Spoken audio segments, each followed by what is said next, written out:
Hello दोस्तों, नमस्ते, प्रणाम। सभी का स्वागत है खुशबू यादव आदि गीत के चैनल पर और सविता यादव जौनपुरिया के चैनल पर।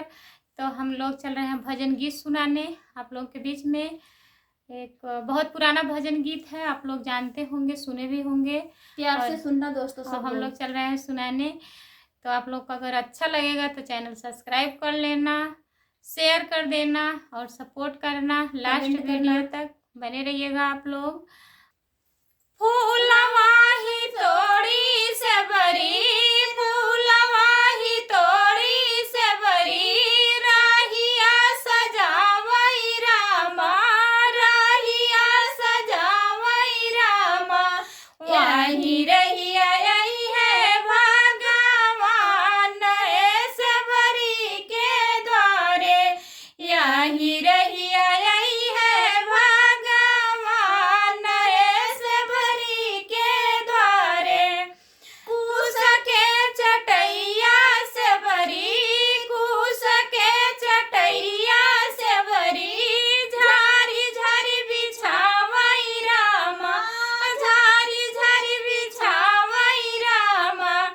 आसना लगई है भगवान से बरी के द्वारे, आसना लगई है भगवान से बरी के द्वारे। फूलवाही तोड़ी से बरी, फूलवाही तोड़ी से बरी, राहिया सजावई रामा, राहिया सजावई रामा। वाही रहिया आई है भगवान से बरी के द्वारे, यही रहिया आई है भगवान से बरी के द्वारे।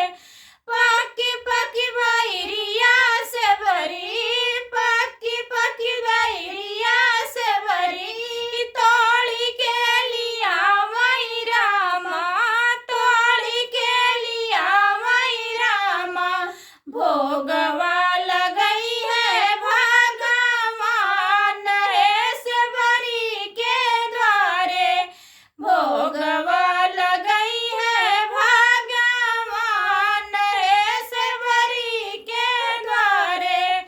फूलवाही तोड़ी से बरी, फूलवाही तोड़ी से बरी, राहिया सजावई रामा, सजावई रामा।